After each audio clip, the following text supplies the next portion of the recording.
seconds to see if we've got any more joining us.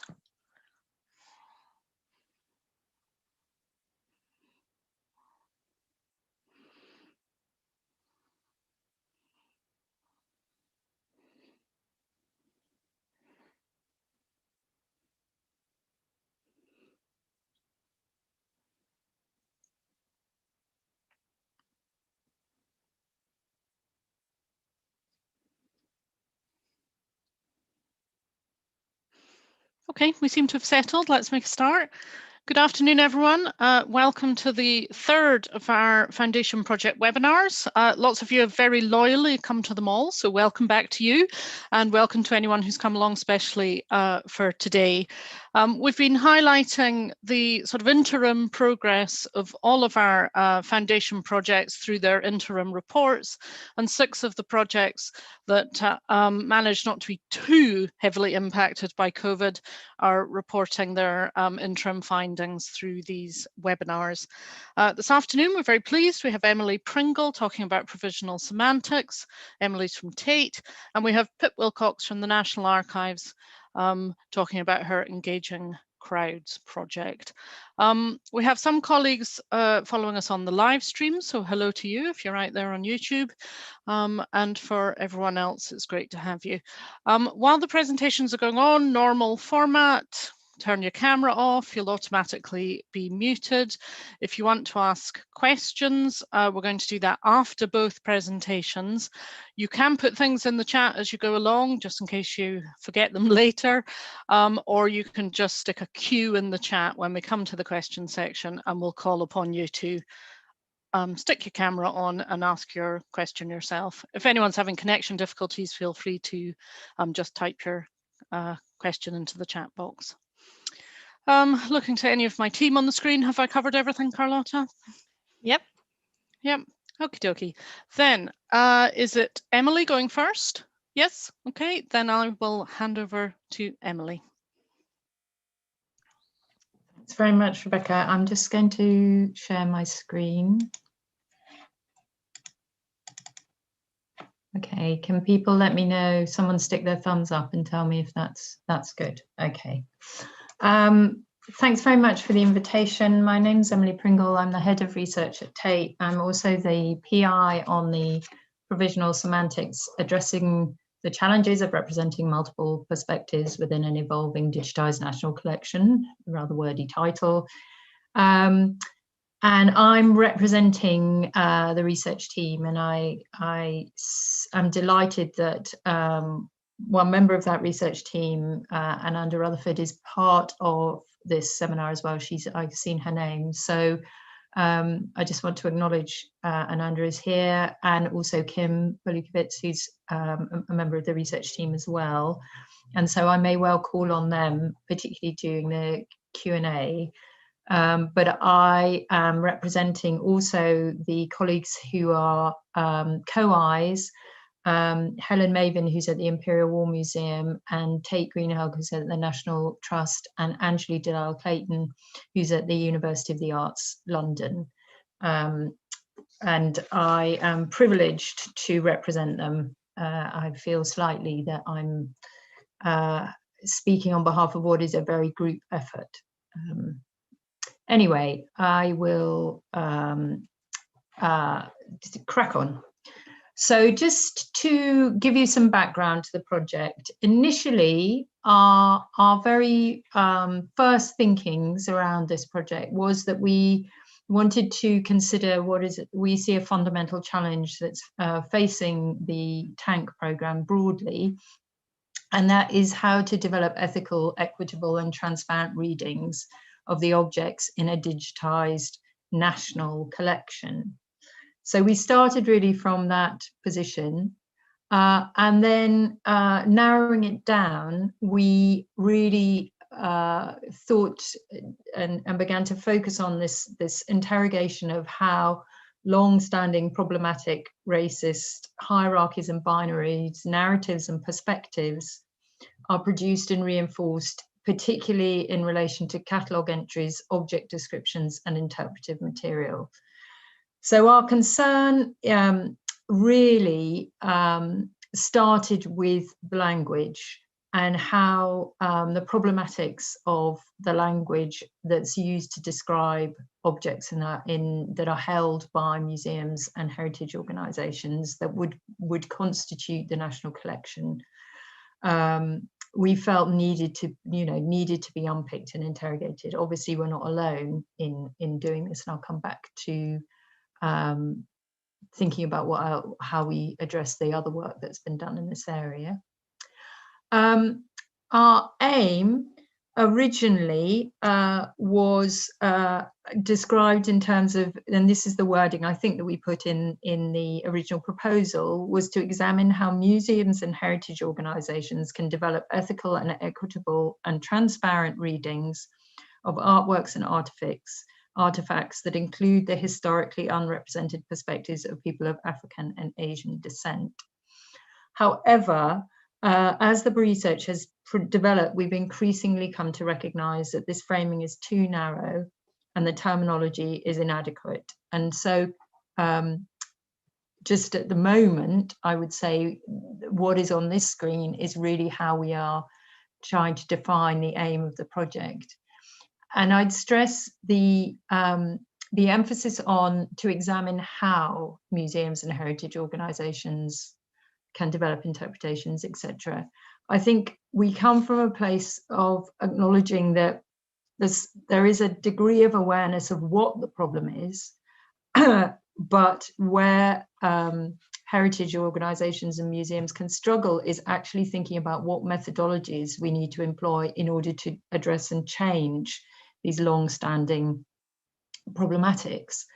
And so really what provisional semantics is doing is testing methodologies of how we might address this problem. I would say that as it is a research project that is, the more it develops, it's absolutely one of those projects that the more we know, the more we realise we don't know, and the more we realise the scale of the issues that need to be considered in tackling some of these problems, challenges, but you know, in times when I think I and the others feel like we are perhaps overwhelmed by the scale of it, one thing we try and come back to is this sense of we are just trying to focus on the how, bearing in mind the complexity of the what. So the methodology that we are adopting is what we're calling a practice-based action research approach, and in part that's because the researchers, myself included, are practitioners rather than kind of academics in a sense, although you know that's not to say that our work isn't highly theorized and profoundly thought through, but we are situated in sites of practice in museums and heritage organisations, except for Anjali, who is based obviously in the university. But I think it's important that, again, this comes back to the question of the how, that we are really looking at our own practices in relation to the institutions where we work and the practices of our colleagues. And we're doing this through looking at 3 case studies, which I'll come on to in a minute, and looking at these 3 overarching and interconnected themes, which I would like to really credit Ananda with, but I'll speak briefly to what they are. So one of the themes is content, which is very much concerns how material is described, what is privileged and what is erased. Knowledge production, which is exploring themes around co-production, intangible heritage, and the ethics of whose knowledge is heard, and particularly thinking about issues, for example, like intellectual property rights. And then thirdly, practice as one of the overarching themes, and this really addresses how organizations control and organize knowledge, data, and information, both through their existing systems. So looking, for example, at the limitations of structured data and the perpetuation of particular ontologies through, for example, cataloging practices. And those are being explored through, there will be some events coming up and also papers written. And Andrew is involved in in a deep dive landscape review document. So really looking at kind of what has been done to date and bringing it together. And then Angeli is leading on with colleagues a close analysis of particular collection items. So just to speak briefly to the 3 case studies. So the first is the National Trust Clive collection at Powys Castle. And this is, all the case studies are proving to be absolutely fascinating, but perhaps the National Trust case study is the one where this project could not be more relevant. And in fact, the focus of the case study has shifted. And rather than developing a kind of bespoke intervention, what we're doing is really focusing on what the National Trust are calling their reactive rapid response approach to addressing issues around, for example, the legacies of slavery that they have been adopting from June 2020 onwards, when the National Trust building started to reopen after the first lockdown. And really what we are looking at and reviewing, and Tate Greenhug is leading on this, is what happens through particular actions that include work they've done already, for example, around the reinterpretation of paintings, the drafting of labels for collection items, and the drafting of different language guides. And they are working, Tate is working very closely with both her curatorial colleagues, but also bringing in externals and individuals from across the National Trust to just test different ways of rethinking particular items in the Clive collection. The next case study is based at the Imperial War Museums, and this is really looking at a collection of photographs that were taken by the Second World War British official photographs, and they were catalogued in the 1940s in ways that I think now acknowledge are deeply problematic, and are also in ways that do not contextualize the collection to the public and explore any of the colonial dynamics that are present in the representations.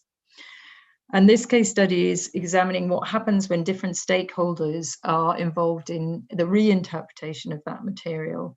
So the case study is involving workshops with internal stakeholders, but also with subjects specialists who have expertise of World War II Indian recruits, and also with external stakeholders who have different forms of expertise.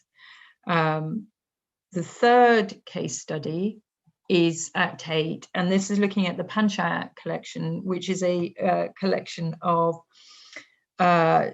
documentation and reference library material that relates to cultural activities and activism, predominantly in Britain, mainland Europe, North America, and Southeast Asia, that was collected by artists from the 1980s through to the early 2000s. And there are 2 focuses for this case study, one of which is to explore what happens when you place artists and the originators of the collection right at the heart of its history and foreground their voice in the interpretation and representation of that collection. But in doing so, what we're surfacing is also the limitations of current library practice and cataloguing standards. So the case study is sort of broadened out to also consider the implications of those on material, on the kind of collecting, and also how we make accessible material of this kind, which doesn't fit easily within existing practices. One thing that has become incredibly apparent and will prove to be, I think, one of the most significant findings of the project is a recognition that came early to the research team that we are a majority white team with no Black researchers, and that this is problematic. and that the problematics of this became even more urgent, as it did, I think, for many working cultural organisations in May, following just a refocus on racism and structural racism within cultural organisations because of what was happening at that time around the kind of reignition of the Black Lives Matter movement. Our response to it, and again, I would like to really give credit to Anjali and Anda, who have done extraordinary work leading the rest of us through this process, has comprised of developing a collaborative process to establish a shared baseline position with regard to the ethics of and for the project, and really all of us working together to interrogate in depth issues around personal racism, structural racism, and the structural racism that you know are upheld within the organisations within which we work. And as a result, I think far more than we perhaps realised at the beginning, the research is being framed much more overtly within debates centred on critical race theory, and recognising that the time and energy that we need to give to surface and make explicit and communicate how anti-racism and research and positionality must be embedded within not just museum and heritage organisation research projects that are overtly dealing with decolonisation, for want of a better word, but actually within all research projects. And I think one of the key things that will come out of provisional semantics is some recommendations on how this work should be embedded. Just to acknowledge that the project has been impacted by the pandemic. It slowed everything down. We would be much further on in terms of our case studies had it not been for the challenges that I think we've been facing. I won't run through these because you can see them, but it really, some of the things that we'd hoped to do in terms of actually bringing people together with the physical material have not been possible to date. But I would say that this slowing down has provided time for us to do this work around research of positionality and to really spend time reading and researching around anti-racism. And I am not sure, to be honest, if we would have had the time to do that had we not had this enforced delay. So the project, I would argue, has really benefited in some respects from having to slow down. And it makes me acutely aware of the importance, again, with all research projects, of building time into the start of a project to do that work before rushing straight into all the other stuff that we bury ourselves in very quickly. The other point, which is not so much to do with the pandemic, is really just to flag that the issues around what's happening in terms of the media and the media climate that is at times incredibly hostile. And this has been particularly apparent to colleagues working in the National Trust. But also, I think it sort of slightly hangs over all of us in terms of just being mindful of what the current climate is, both political and in terms of the media in relation to this work.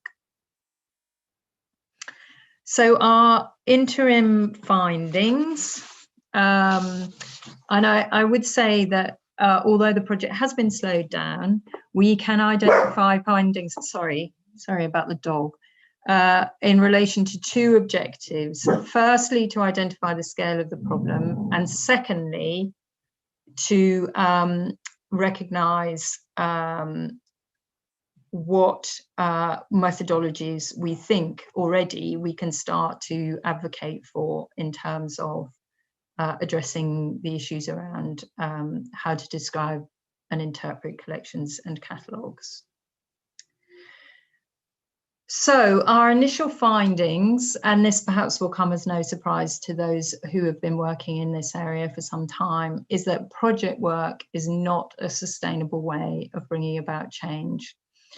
The change that's needed to produce ethical, equitable and representative digitized national collections.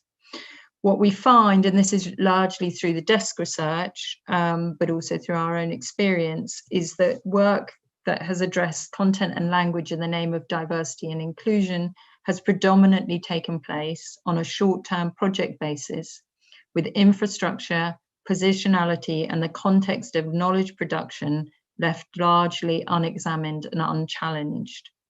So it's much harder through reviewing what's happened already to ascertain whether any of these interventions have resulted in substantial change in cataloguing practices or institutional policy development. What we find is that projects are useful for manifesting issues and trialing solutions, but embedded change and meaningful legacy are highly unlikely to be achieved through short-term boundaried interventions that occupy a temporary and/or marginal space within organisations. So what we find is that change is difficult, if not impossible, through time and resource limited interventions. What needs, what we're increasingly coming to recognise is that changing language and terminology is just not enough. And that we need to really recognise and acknowledge the colonial frameworks that any kind of catalogues or interpretations or any of these practices exist within. You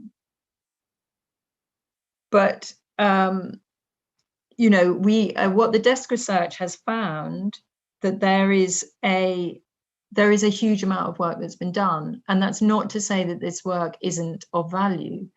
It's just that it tends to be constrained, and that the long-term impacts on the institution are necessarily limited. However, what we do find is that the most recent pressure on heritage and cultural sectors in 2020 is translating into some more sustained shifts in practices and processes. And one issue that the project is likely to address is how the energy and commitment being exhibited can translate, and what that looks like in terms of more deep-rooted institutional change.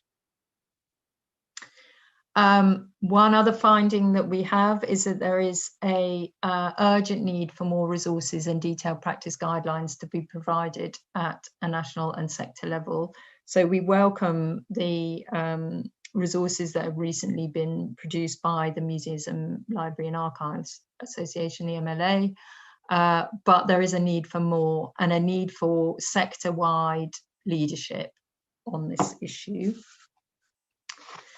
And I think one of our other key findings, and this has really come through that positioning work, is that, and I've touched on this already, establishing an agreed ethical position and set of values is crucial when setting out on any project within museums, but especially those addressing a decolonising agenda. I mean, what we have found, and I think it's probably true for most projects, is that even within a research team that has the same objectives, it cannot be assumed that everyone shares the same experience and perspectives regarding decolonisation and anti-racism.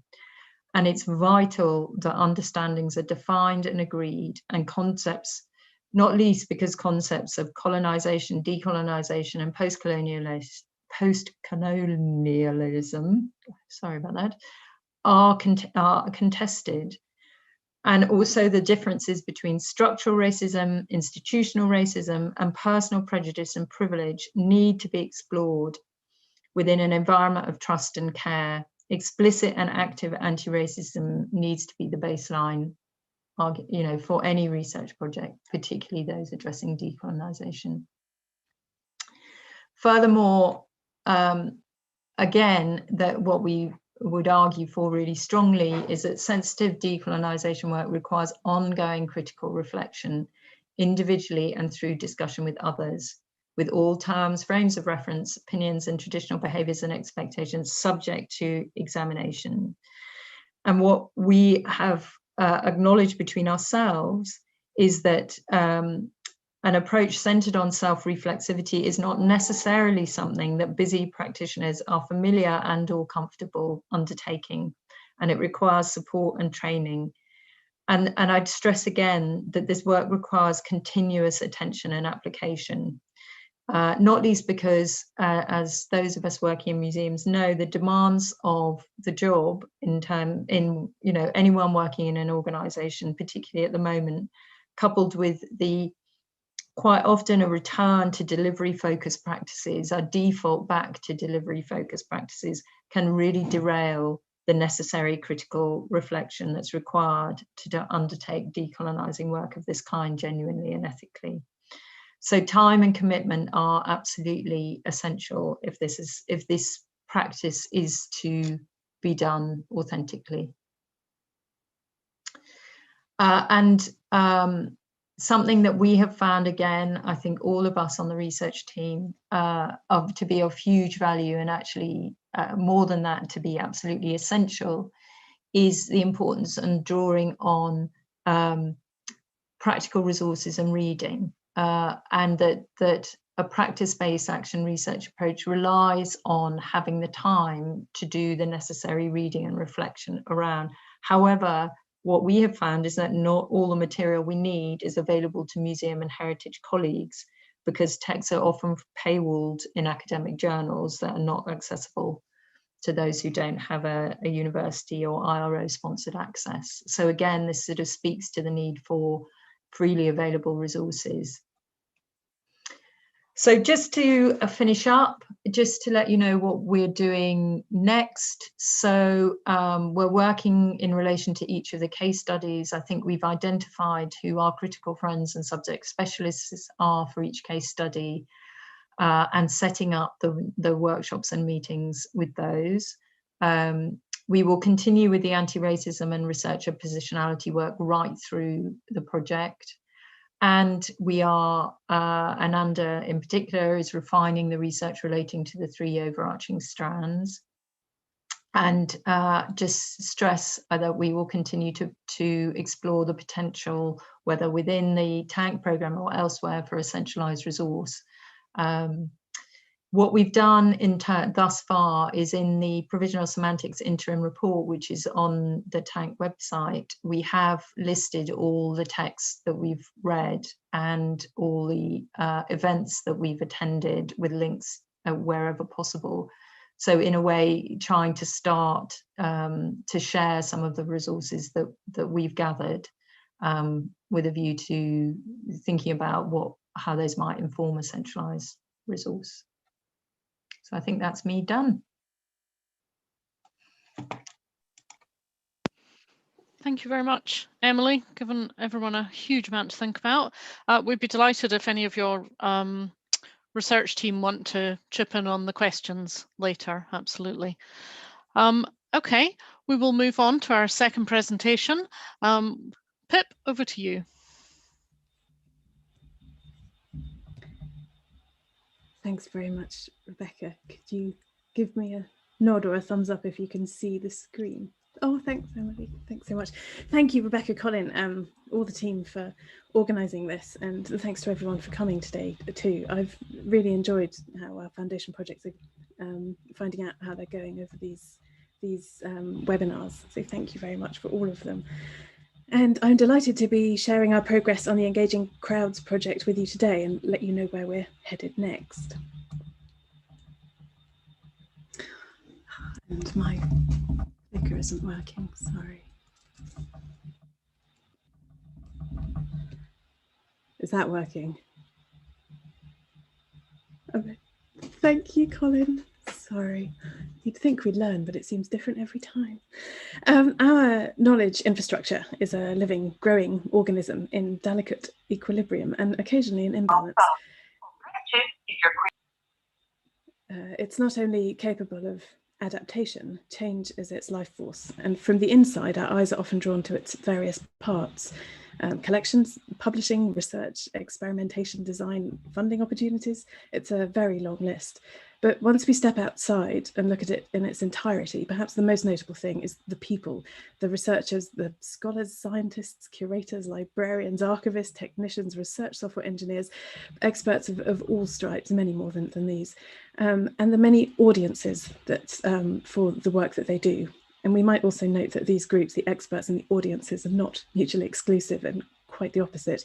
They often overlap and people play different roles at different times, or they merge, coming together as co-creators. Certainly, this is the case in our national collection, where the public is a vital part of its co-creation.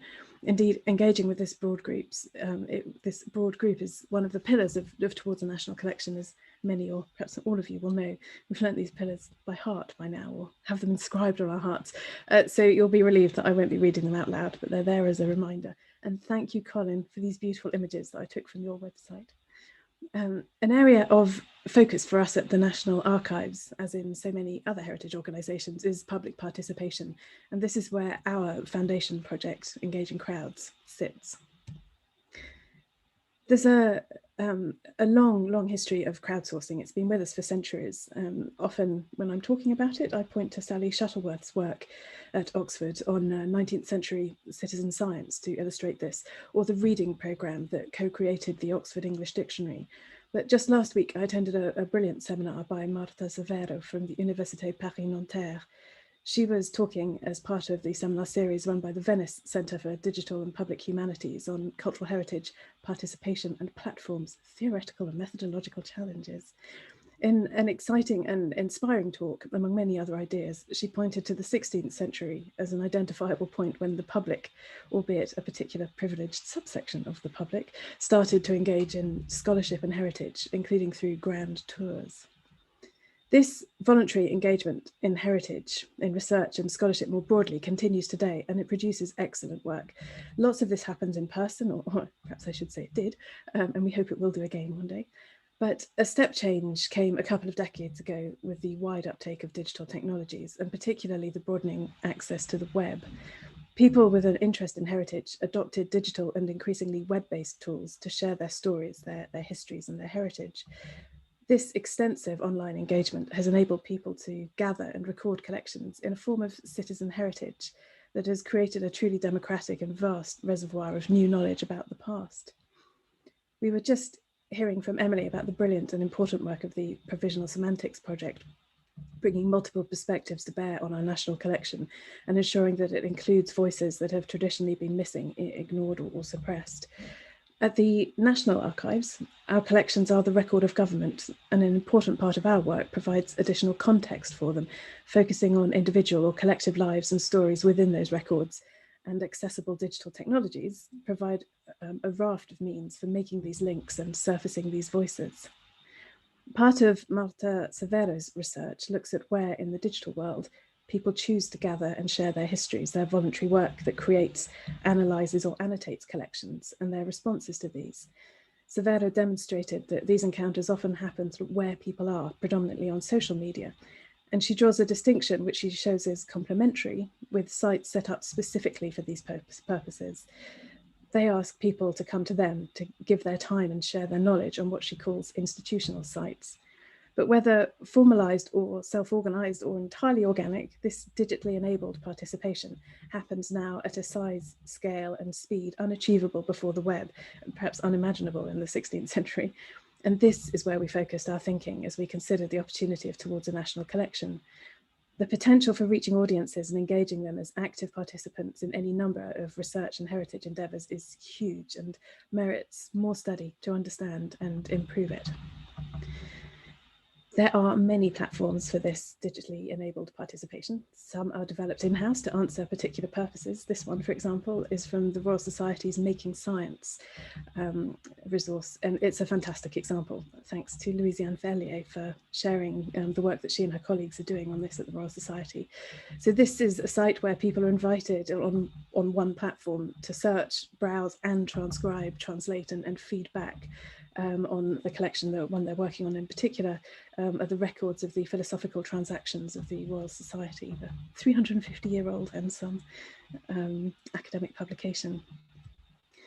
And a different model for this kind of engagement is Zooniverse. For anyone who doesn't know, Zooniverse is a platform for people-powered research, as they say. It's the world's largest and most popular platform of its type. And you can see the amount of activity from this slide. These are numbers that I captured yesterday.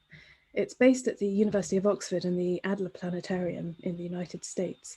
And its goal is to enable research that would not be possible or practical otherwise. Their belief is that at Zooniverse, anyone can be a researcher and contribute to real academic research on their own computer or their phone and at their own convenience. Naturally, this applies to enriching heritage projects too. So when we were considering a project that explored this area, we discussed the possibility of a collaborative project with Chris, Sam and Grant from the Zooniverse, and were thrilled they saw potential for work we could undertake together. And at the same time, we were chatting with colleagues at other independent research organisations and found two enthusiastic partners we're delighted to be working with, Elspeth and Sally from the Royal Botanic Gardens, Edinburgh, and Martin and Stuart from the Royal Museums, Greenwich, the National Maritime Museum in particular. It's a lovely group of people to be working with, and I'd like to record my thanks to them for all the work on the project, as well as contributing to slides for this talk. And so the team was assembled. We agreed the overall aims for our project, that we wanted to understand the current state of citizen research in heritage organisations and heritage more broadly, to explore how to improve the volunteer experience through a well-defined intervention in the ecosystem by creating a prototype indexing tool that would enable people to navigate their way around a collection online while volunteering. We wanted to explore the barriers and identify solutions for the effective use and reuse of data produced by citizen volunteers, citizen researchers, and make recommendations to inform policy for the development of a future national and indeed supranational, because it's on the web, citizen heritage effort. Specifically, each of the heritage partners would run a citizen research project in which we would use this prototype navigation tool developed by Zooniverse. We will run 3 workshops to consult the wider community on the current and potential uses of citizen research in heritage, the ethics, motivations and practicalities of this type of work, and the reuse of volunteer-created data by 3 audiences we identified. I'll speak a little more of those later. In addition, we would analyse 3 sources of data, so responses from heritage groups and organisations. So if you've been in touch with citizen research yourself, and you haven't already, please do get in touch. I'll give you details towards the end. We are looking at qualitative data from volunteers engaged in our citizen research work, and quantitative data from the usage statistics that we're also able to access on from behind the Zooniverse platform. And because we were running 3 projects within the umbrella Engaging Crowds project and needed time to finalise findings from that work, our project had the maximum allowable duration of 24 months. We were fortunate enough not to be too affected by the pandemic in the early stages of our project. We moved our work around obstacles as they arose, but recently we've been directly affected by it beyond what our contingency planning has been able to absorb. So we will be asking for an extension to this project too of 3 months. But so on to the details of the project. So Zooniverse has its roots in astrophysics specifically, but in science, technology, engineering and mathematics. And it means that traditionally the subjects, as they call them, that they deliver to volunteers. So these are individual pieces of data, for example, images. Increasingly, they work with other forms of data on their platform, including audio, for example. But they deliver these at random to volunteers. It doesn't matter what order you look at pictures of the universe in if you're looking out for particular features.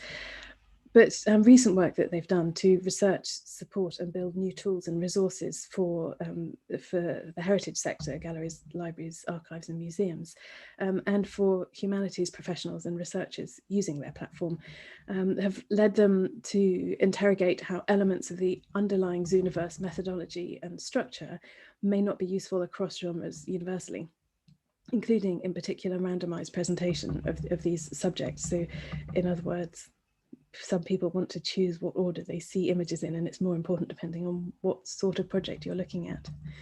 So what Zooniverse is doing in the project, in our project Engaging Crowds, is designing and building an indexing tool, this prototype tool that I mentioned earlier, which will be used across all 3 of our citizen research projects. This will give volunteers greater agency in choosing what materials they want to work on within one crowdsourcing project. It's based on available metadata provided by each of our organisations, and to enable that navigation. We can envisage a time when it might be available across projects on Zooniverse, or perhaps even beyond, but that sort of function is well beyond the scope of our project and its prototyping tool. The tool itself will be, once it's ready and up and running, will be freely available for anyone to use through the Zooniverse Project Builder tool, which is a free resource for anyone to make a citizen research project of their own, and the code is on GitHub.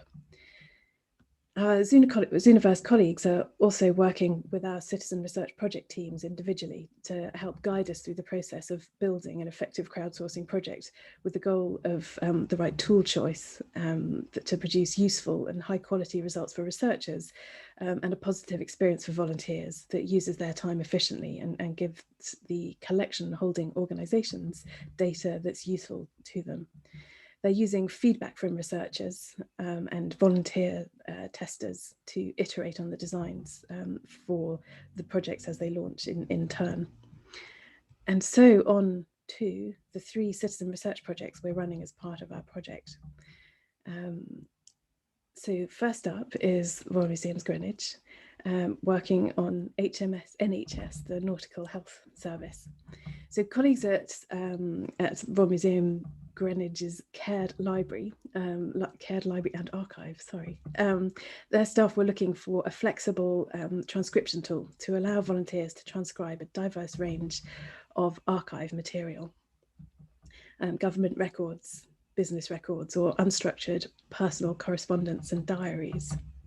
Martin at RMG, Royal Museums Greenwich, and his colleagues chose the records of the Dreadnought Seamen's Hospital, a hospital for merchant seamen, which existed in Greenwich between 1826 and 1930. These have been digitised on Ancestry.com, but only a small part of the data are searchable. And Martin and his colleagues were keen to make the entirety of the records available digitally, to offer researchers the chance to analyse the records, to see what trends and patterns are evident in over 100 years worth of data and a large number of 19th and early 20th century case studies in the history of medicine.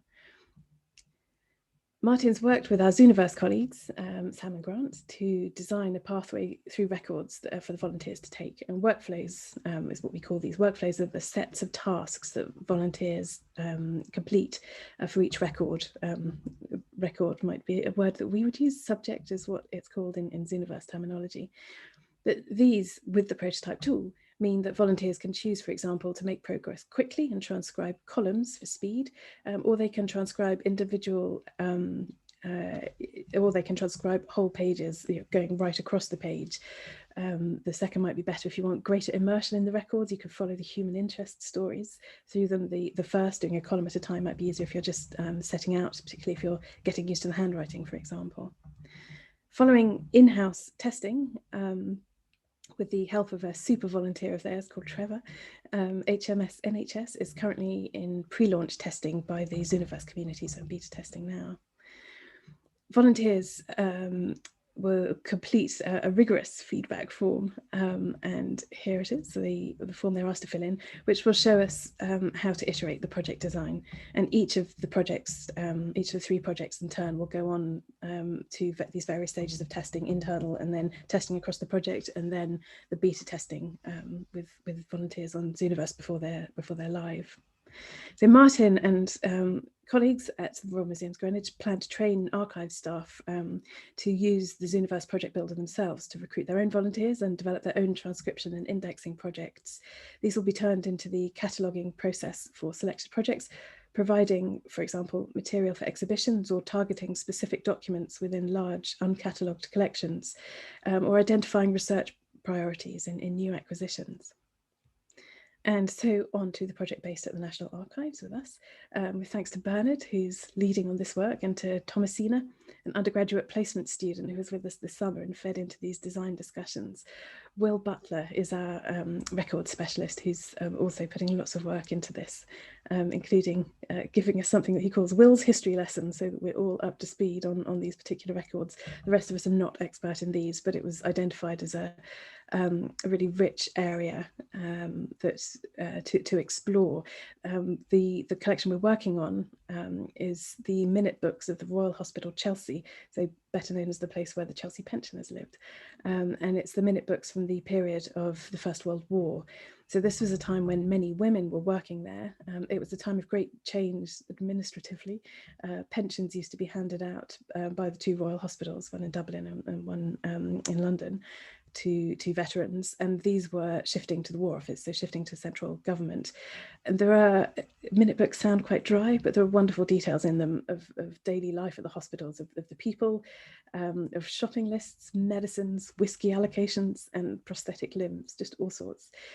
And the data within them are include both sort of indexing, so index books that link names and topics, and then minute books, which include the structured agenda items within the minutes. So onto the substance of these rich data. They are only fairly structured. They look as though they might be much more so, but they are not entirely. So it's not always easy to understand them by glancing at them, what refers to what, or to be able to follow an agenda item through to see what conclusion was reached and what effect that had on life at the hospital. So particular things that pose challenges for designing our workflows include things that are very easy for the human eye to look at and understand, but much harder to put into computational workflows. So they are, for example, the curly brackets and arrows that in the image on the top left, squiggles like the one in the bottom left image, and tabular information in the minutes, and that's on the right hand. So we've asked volunteers to capture the information there rather than exactly transcribe what's on the page, but to be as exact as possible within it. So for example, replicating spelling errors and not expanding abbreviations. This will enable us to use the data that they produce as well as to enrich our catalogue, but also to experiment with with HDR, so handwriting recognition software for pages where we don't have tables and complicated squiggles that the software cannot cope with at all.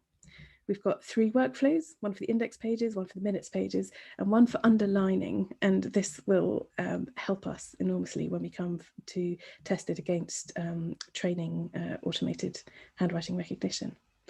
We are entering beta soon, which will give us some initial insight into the workflows and allow us to make a final decision about whether to include the underlining workflow in the final project, or if that's just a faff that volunteers are not interested in doing and don't feel it's a good use of their time. On then to our final of these 3 citizen research projects at the Royal Botanic Garden, Edinburgh. So Elspeth and Sally there are developing 2 projects, because they're just brilliant, a baseline project and an indexed project using this navigation tool. So they're splitting up their digital specimen images of the plant family Gesneriaceae into 2 randomized data sets. And the Gesneriaceae family, I've learned how to say it, so I'm going to say it as often as I can. It's a family of plants that grows around the world in the tropics and is perhaps most familiar to us through the African violet. So these specimens are minimally data-based and imaged at the Royal Botanic Garden, Edinburgh. Volunteers are invited to transcribe the specimen label data in order to make the digital specimens research ready for the international community that works with or wants to work with them. It facilitates research into global biodiversity by releasing this data that's held in 300 years worth of plant specimens and the handwritten records about them. Elspeth and Sally are currently finalising the baseline project, building on the experience that they have already with, and they have institutionally with other crowdsourcing projects. They will be using drop-down menus as part of their workflow, using controlled vocabularies for volunteers to pick from. It's a different experience for volunteers of picking from drop-down menus as opposed to transcribing. It definitely increases the accuracy of data. Zooniverse have good evidence for that. It may be, some people may enjoy it less. It also means it's much easier to do, for example, on a bus, on your phone or tablet. Rather than perhaps wanting a keyboard for some of the other types, for example, longhand transcription. They're also incorporating current work on international digitization standards for natural science collections, such as the minimum information about a digital specimen. That's their MIDS, M-I-D-S standard. And in their second project, this is the indexed one using the navigation tool, they plan to facilitate a wide range of indexing options using the information from processing their digital specimen images through optical character recognition software. So this is OCR that I think many of us are familiar with. This already forms part of their standard digitization work, and its data will be used to provide categories of specimens for volunteers to select. They've carried out data entry tests comparing the time taken to enter data from random as against pre-sorted specimen records, and found that the most efficient workflow was the one that was based on partial data entry, so working with specimens which had already been filtered by collector and country. As with all three citizen research projects, we're looking to develop best practices for using citizen research projects to promote the existence of and access to collections, methods of quality control and analysis of the resulting data to ensure that the results can be used and reused effectively. That bit comes from our application for the project. And this is from respect, as I said earlier, for the time that our volunteers are generously donating to us, to make best use of that time, and also ensure that the data that they produce is useful to the collections holding organisations as well, to the 3 IROs. Sorry, I flipped slide too early there. So our Zooniverse colleagues have also, of course, been very busy. They have consulted with all three project teams to understand the individual project goals. They've created designs and user stories for the indexing tool and built underlying technical infrastructure to support it. They've already worked to get Martin's project, HMS NHS, at Royal Museums Greenwich, to its beta testing. This, for them, this navigation tool will allow people to choose, volunteers to choose either a workflow type or a subject, so a particular image that they want to work on a particular page. They are finishing up development work on the infrastructure, which will allow for individual subject selection and which will be used in the next 2 projects. So this includes the ability to choose which page of which record to work on. So, for example, you could jump between index books in the National Archives project and the minutes that are described within the that keep the details of the meetings that they were held and decisions that were made.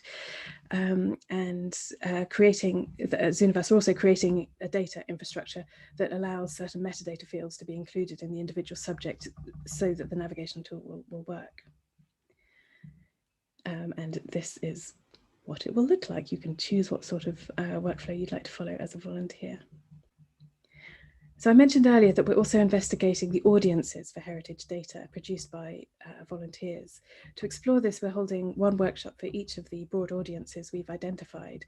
So the machines themselves, people working alongside automation, and we're moving to a point where machines will check people's work as well as people checking machines' work, for example, as in the Royal Botanic Garden Edinburgh project, where people will be using OCR data and checking it as part of that.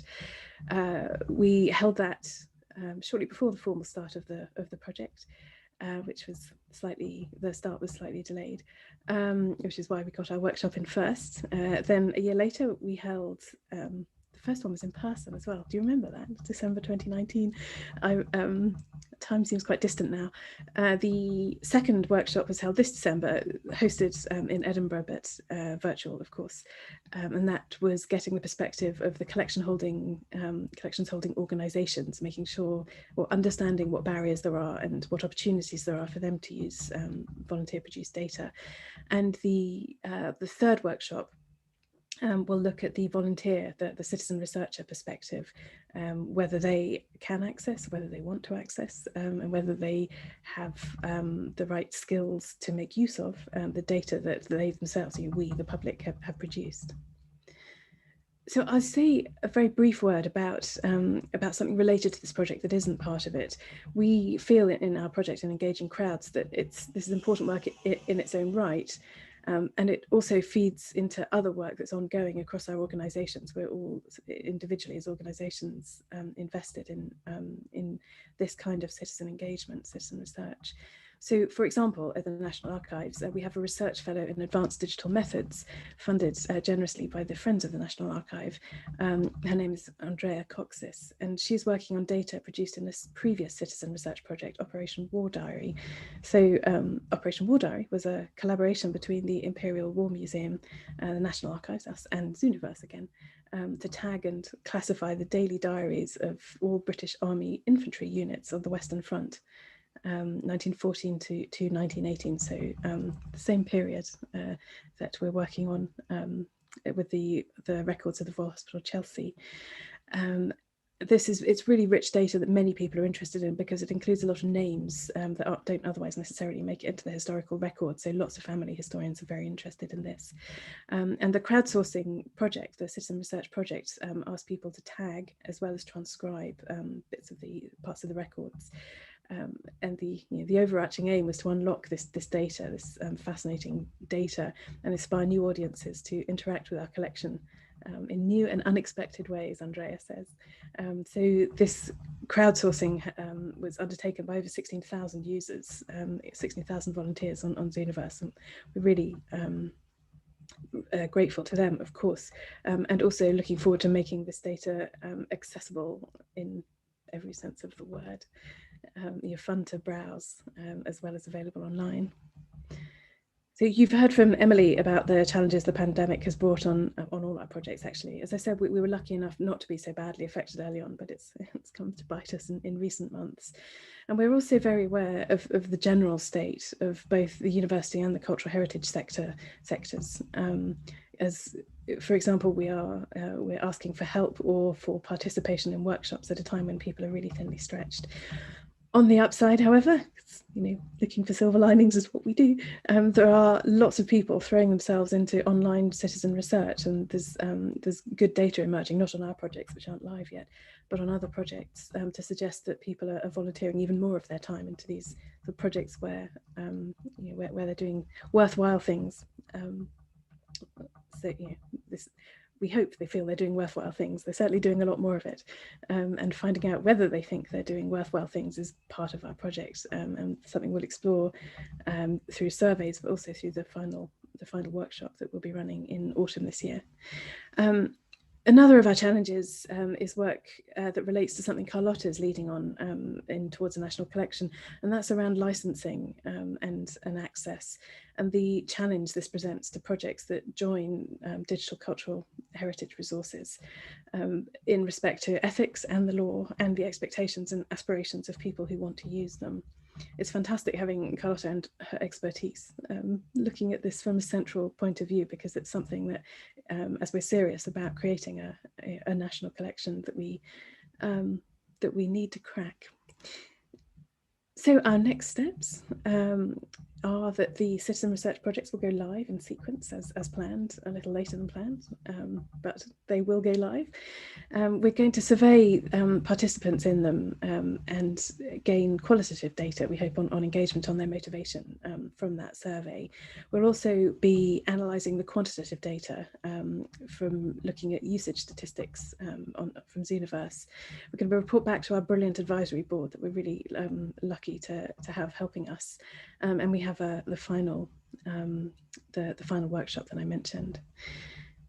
I said that we were looking for information about other people's heritage-based crowdsourcing citizen research projects, particularly digitally enabled ones.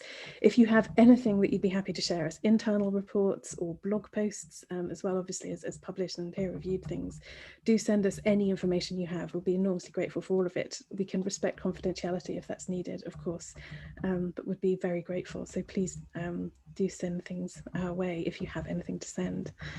And finally, thanks again to the brilliant project team and to our wider institutional colleagues across the colleagues right across the foundation projects, and also to our friends at the Royal Hospital Chelsea, who've been hugely generous sharing images with us for our Scarlets and Blues project, as we're calling it. Spoiler alert, we haven't launched it yet, named after the names of the uniforms that the pensioners at the Royal Hospital Chelsea, they wear, Scarlets and Blues. So thank you for listening. I hope Rebecca has prizes for anyone who's made it through all 6 of these talks, and having set her up like that, I shall hand back to her. Thank you. Thank you very much, Pip. That was absolutely fascinating, and good luck for when the projects go live. I do actually have at my desk some little chocolate Easter eggs, but I've counted how many people have been to all 3, and I'm eating their eggs for them. So, you know, it's just a public service. So we're going to open now for questions. As I say, the easiest thing you can do is use the chat box and put a Q in if you've got a question. If you want to make a more general comment, feel free to put a C in, but just indicate that you want to speak, and we will call upon you. Let me just make sure I can see the chat box. That would help. We have an enigmatic person first. SVO. Please declare yourself.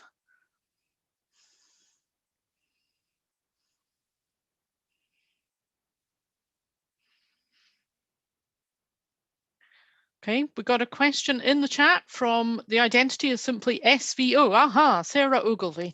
Sarah, do you want to turn on your camera and mic and ask your question?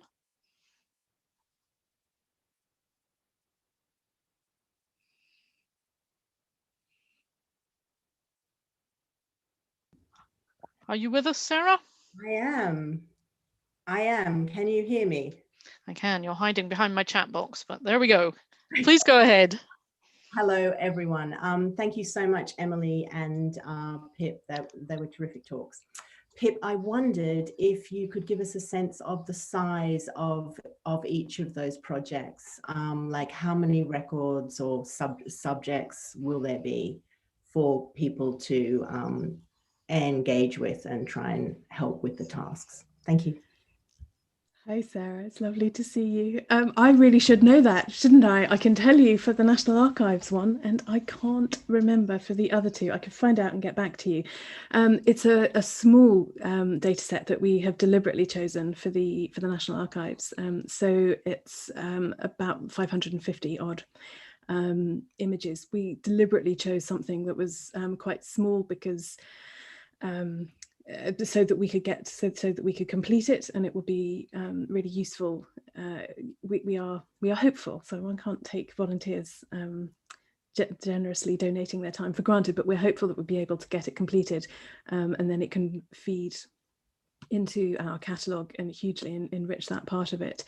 It is a small it's a small collection, but it's enormously rich in names, and it's particularly interesting to us at the National Archives, and we hope to other people as well, because as many of you will know, the 1921 census will be released in January 2022. So we'll be able to trace the names through that. So that's why we chose that small project. The Royal Museum's Greenwich collection is also not vast. I think certainly that was the conversation that we had, that they're using a subset of those log books, and the Royal Botanic Garden Edinburgh have a much bigger collection that they're working with, and it's one of the reasons that they're able to split their project in 2, so we have a comparator within the project. I mean, all the projects are going to be compared to others on Zooniverse, but they've got their comparator built in. So sorry I don't have the numbers, but I can find out for you. Great, Thank you. We're getting loads of questions coming in here, but Wendy Russell's next, particularly because she was so polite in her request. Do you want to turn your camera on or mic, Wendy? Hey there. Thank you. Sorry, I should have written it. My apologies. So this was more for Emily. I just wondered if I could just comment very, very quickly on a few things, because it really hit home. Some of the things that you raised, Emily, are things I'm struggling with myself in the workplace. And they are, you mentioned these kind of anti-racist or positioning and so on, and decolonising projects, and that everyone, there needs to be an agreed ethical position, and those are things I'm kind of struggling with in terms of, how do you get everyone to have the same ethical position? It's because it's not that easy, especially if you're in a larger team, and also just understanding what terminology means. I've found the word decolonisation is often appropriated and used in an incorrect way, and that's the struggle. And just very quickly, you also said about this kind of ongoing critical reflection and reading time. So I started a reading group within my department precisely for this, but it's not mandatory. So it's only as good as the people that join it and engage with it. So I just wondered really if you had any kind of insights you could have of how you kind of, dare I say, enforce this, or work to change that kind of mindset or engagement. Sorry, there's a lot in there. No, those are really great questions, and I wonder whether, just looking at the chat, that this speaks also to the question that's come from Matthew Bridson. I am hugely tempted to call on Ananda to answer this, but actually I noticed that there's a question below this which is particularly around addressing the limitations of cataloguing, which I absolutely have to look to you, Ananda, to answer. So shall I have a crack at answering this one, and then maybe you can move on to the other one? I mean, I don't think we have an easy or a kind of neat answer to this. And I think what we are discovering is we really need to try things out, and in the true spirit of action research, kind of try things, see whether things work or what the impact is on us and the project, and then refine as we go. But I think one of the most significant interventions has been the mandatory ask of each person in the research team to do a personal positioning statement.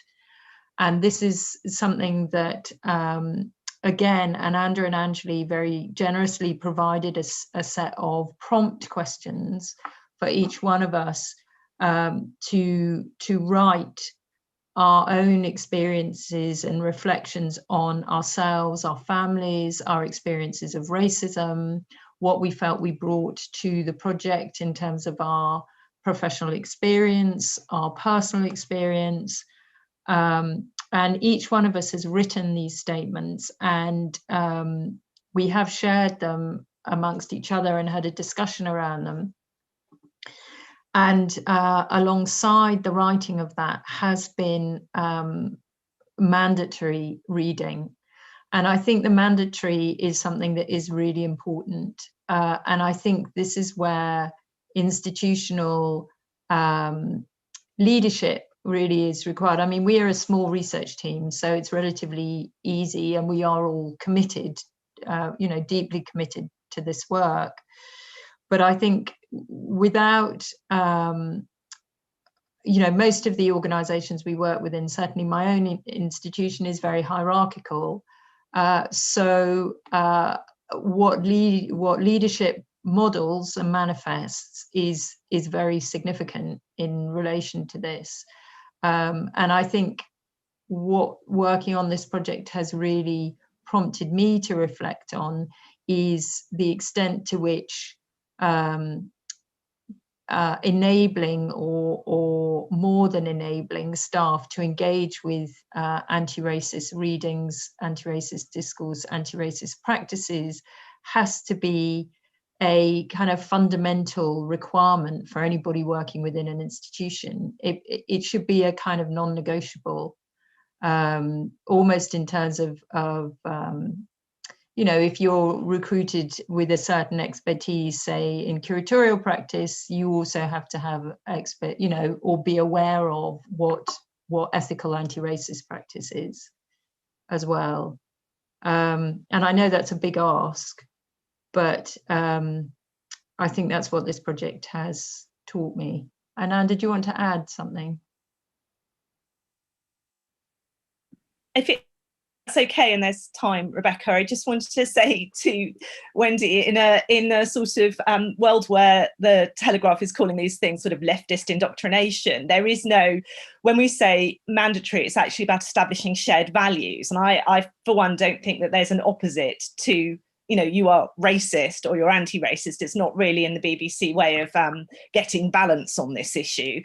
So these are ethical sort of ideas that need to be reinserted and sort of made front and central when we're thinking, until it's much more pervasive in the way we approach the subject matters and humans in the work we do, because we are in cultural heritage instruments of, you know, colonial damage and the perpetuation of colonial era ideas, right down to our sort of, you know, I want to say boot nails or something, but right down to our toenails. And I think that recognizing that and trying to unpick it actively is really important, and has actually become not urgent, not just because of last year, but urgent in a circumstance where we're being edited. And it's not like it hasn't been there before. There's a cycle of recognition and erasure that goes on. So I'm sorry, I'll stop. No problem. Thank you. Jen, do you want to put your mic on and ask your question directly? I forgot I had that bit. Hi. Yeah, this is one for Emily and Ananda and the Provisional Semantics team. You mentioned, Emily mentioned encountering some limitations of cataloging when trying to center artists and originators as part of the Tate case study. And Ananda, I was wondering if you could say maybe a little bit more about what kinds of limitations you're facing in trying to do that? Yeah, Emily, oh, I'm muted. Have I muted? Nope, no, you're not. Sorry, the incompetency. There's a lot there. There's a lot of barriers. There are limitations with structured data. There are limitations with terminologies we use. You know, if you go to sector standards like AAT and trace down, the words are problematic. People are not sure what actual preferred terms are, appropriate terms are, historic terms. There are anxieties about erasure. And there's a fair bit of that going on, of cleaning up. Data cleaning is problematic for any level of interrogation of critical interpretation of cataloguing. I think there are also things on the macro level when we put things in the archive or the museum as collection or the library. There's a whole load of things that go on in terms of the information captured. And so you can kill a collection of objects by putting them in institutionally, you can do this by putting them in a particular silo. And I think we're still very siloed. So some of those barriers need unpicking. So how you deal with collections that do not conform to conceptualizations of what an archive is, or what a library collection is, or what a special collection is, or what an object artifact are a lot of the problems with that. And there's a lack of knowledge about how you might address that. So we identified the three themes, which are content, which I think often gets, you know, what subject matter, what languages are used. There are a lot of projects historically on that, engaging with that and trying to unpick it. There's also the second thing, which is knowledge production, which is how not to be extractive, and also, you know, inflicting authority. So all of these things are about power dynamics of knowledge production, and they intersect. And the last one also is about actual practices, you know, the way in which you enter data, how you employ the guidelines, you know, how you the ontological aspects, how you describe the world. And we have a sort of habitual practice in cataloguing of pretending to be neutral or objective without actually looking at the history of how we catalogue and where that information comes from. It's a particular way of capturing the world, and we replicate it daily. In curatorial and collections work, unthinkingly, and also under the guise of neutrality. And I think this is further kind of codified when we're through digital remediation. So those are the barriers, and breaking that down and getting people to see it. I mean, fundamentally for me, a lot of this sits within critical cataloguing. So a much broader way of looking at what we do, why we do it, the historiography of the catalogue records, but also how we interact ethically, IPR. And I didn't catch from Pip, who was working, Carlotta, you said, we're looking at something very similar about how things like IPR, museum authority, access and control, you know, we have a habit very often in cultural heritage institutions of asking people, volunteers, academics, lived experience, you know, to serve our need as we've actually articulated it, when I actually think we need to flip more into looking at people doing what they want to do with what we have, and then learning from that. So it's about addressing all those sort of behavioural barriers, institutional fear and brand, you know, about saying the wrong thing, which are all very, very layered, but also structurally embedded. Does that, I don't know whether that answers your question. Okay, thank you very much. I'm just going to turn to Carlotta. Our loyal viewers will know that Carlotta Paltronieri is our researcher on the TaNC team. She can say some comments later on the research she's commissioning on copyright, but for the moment, Carlotta, do you have a question for either of the speakers? Yes, I mean, it's still around decolonization, but for Pip. And I wanted to ask if, in your experience, participatory methods and citizen science has played a role in decolonization, or if it could play a role. Oh, thanks, Carlotta. That's a fantastic question, and one that's very much in our minds, particularly as we've been thinking about the next stage of projects for TaNC, the discovery project. Yes, absolutely, it could and does in many cases. When it comes to, I think it's useful, the reason I touched on it earlier on, I think it might be useful to consider how the infrastructure enables that or disables it. And Marta Severo's talk that highlighted the difference between what people choose to do when they, as it were, make up their own rules, as opposed to what institutional sites enable people to do, might has some bearing on that, because obviously people are writing about everything in the world that interests them, but of particular interest to us might be the heritage and the culture, and they'll make groups on Facebook or chat on Twitter or Insta or wherever else they are, and they're meeting like-minded people with similar interests or with something in common. And that is a place where people might share things using language. So, for example, dialect or other languages from the official language of the place that they live. For example, they'll be using technical terms, jargon, if they're talking about the history of their own industry, perhaps. So there are places where people can talk in ways that the ways they choose, the ways that are appropriate to them. And then there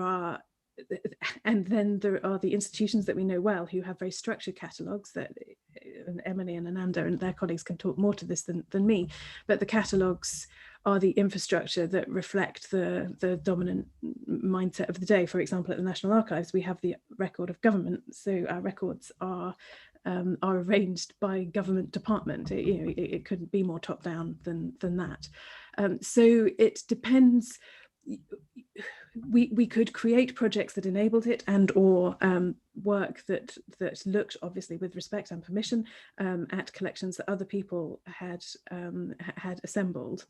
Or we can say, could you do these very precise tasks? So the Zooniverse platform is much more suited to, could you do these very precise tasks? And a lot of the work that goes in behind the scenes is into making sure that those tasks don't ask people to do things that aren't useful, and that the tasks that they do then feed directly into what it is you're trying to do. So, for example, in our cases, amongst other things, it's enriching catalogue records. So it's our job to to link up the additional information that we've got. But other projects take different approaches and say, tell us anything you know about your family in the First World War, for example. So my head's in that period at the moment. That would be a different style of project. So within our immediate foundation project, no, but more broadly, yes, absolutely. And that's why it's such an important way of engaging with communities and bringing them in, acknowledging them as they are part of the national collection and linking them up. Thank you. Thank you very much, Pip. Would anyone else like to ask a question? All I need is a cue in the chat. You don't need to write out your question. Anybody want to come in? And anybody on the live stream can record it there and Colin will translate it over for us. Rebecca, perhaps in the meantime, I can ask a sort of follow-up question to Emily, meaning that Emily or the team, what role does technology play in this? So you mentioned this centralized resource, so perhaps you could talk a little bit more about how will technology help your project specifically, but also in general, the cause. How can it advance and help in decolonization? Do you want me to? Okay. I think, again, it's criticality. So particularly looking at cataloguing and interpretation object description going out online in online collections, which of course is what TaNC is, that we're trying to actually address the practices of that before, through remediation, it becomes fixed, and therefore fixed and then distributed as a contribution to the understanding of the world, or I think Rupika Rissam calls it the digital cultural record, which is what we're all doing here. So actually, although we're using technology, and it's very odd not to get near the objects, and that's been quite tough actually, when a lot of this is response work to actually engaging with be it archival material or artifacts. It's actually sort of one of the things that's missing for us, but it's to actually try and rebalance that record so that it's not constantly a sort of one note thing, which it isn't, and I fully accept there's a whole variety of information out there, but increasingly there's a sort of staticness, and there's also a lack of data. One of the other findings that we haven't quite got to articulating is that you can't find stuff because it simply hasn't been written or published. There are languishing collections and stuff, and that's another one of our barriers. If you let a collection languish, you actually hold a place for it, but you also provide a barrier and a gap in some ways about knowledge if you only sort of put things online at inventory level. So I think addressing things like, the rest of the projects are doing this connectivity and access, but I think one of the other things for us is actually to unpick with the knowledge production what access means as well. Is it truly accessible? Who is actually engaging with it? So in some ways the project is quite reflective of the sector and also of practices of very specific things, how we write and engage with objects, but that should improve how we serve and send out information in a more democratic and ethically broad way. So if you put the language out there, the bots pick up the language, and we improve that. That's my very, very sophisticated technical analysis there. And I realise who's in the room, so I'm going to die of embarrassment, but I can't find a way to say it more clearly. But what you put out could disrupt what's already out there and improve the search, the retrieval, and all of those kinds of things. So I think ours is more of a sort of a channeling out of all sorts of knowledge and experience, and to make that as broad, as ethical, as anti-racist as possible, to counter possible narratives that are coming very strongly in the other direction. Does that answer? Yeah. Thank you. We've got Alison Day next, who has very cleverly managed to incorporate the themes of both presentations into one question. Do you want to address it, Alison? Hello. Yes. I realised that I kind of overlapped just as you were saying kind of similar to what I was going for, Ananda. So by getting people to work on volunteers to work on projects as they wish and as they feel kind of moved to do. How do you moderate it? How will you manage people with a completely different agenda? I see more and more right-wing stuff pop up on my social media, however much I report it and block it. How will you manage the trolling and those who want to abuse the decolonisation process? What will you do about that? how do we all activate against that? I think that's the eternal question. Moderation has always been an issue with resources. We're actually in this project not delivering anything online, particularly to a public audience, so we won't have to do that work. I think there is a rebalancing of voices, though, that the more you say and you look at, you know, you contested and two sides of the story by actually putting information out there, and also unpicking and revealing and making transparent the way we all behave in this. You know, if you say truthfully what's going on, I think we can counter that. But yes, that is really, really a big deal and needs addressing. And I think there are some things going on where tagging and all sorts of things is actually disrupting that kind of work at the moment. You can see it happening, and a sort of misappropriation, we might call it. But I think you can only help through knowledge. So the more we put out there, the more we can point towards the things that actually explain it. Yeah, thank you. Pip, can you have a go at answering this as well? I'm really interested in this because in the past, I've done managed a lot of crowdsourcing projects where we were very worried about what people would say. And of course, they never said anything dodgy. Well, we had one, but, you know, hardly anything. And I just wondered, with the whole world of social media and people feeling very free to be able to share their opinions, has that changed crowdsourcing? Is this something that actually is a new concern? So I think Ananda and you both make excellent points. It's a really good question. I'm going to guess the answer because my experiences in projects and the projects that we've been looking at have been much more structured along the Zooniverse is an example, the Zooniverse platform, but there are many other platforms that do it. And it's not that you couldn't make mischief for any reason, whether politically motivated or because that's what you think is fun, or because you didn't understand at all what you were being asked to do and it's a mistake, but nonetheless you've you know, the data that's produced isn't perhaps as useful as the people who put the project together hoped for. But it happens vanishingly rarely on these structured projects. I think it would be it will be, as people work more with different sorts of different sources for this data. It will be very different. When you go to communities, any community that's made its own sort of archive online, I imagine that I'm sure that they have looked after it carefully, and you know, if it's people attached to the hand weaving community, for example, and they will have curated it themselves. It's a group of people passionate about it, so anyone who came in with another agenda might well would not have been tolerated there. So when you're collecting things that other people have published, it's different. When you're actively using, for example, hashtags on Twitter, that's a different thing. It's not something I've looked at. It would be fascinating to hear what Marta Severo says. She wasn't looking at questions of decolonization. The examples that she gave, sorry, as far as I know, the examples that she gave were around records of the First World War, because it seems we can't get away from them at the moment. But for example, institutions in France, as I've understood it from her, this is nothing I know about at all, can't record circumstances of anybody's death.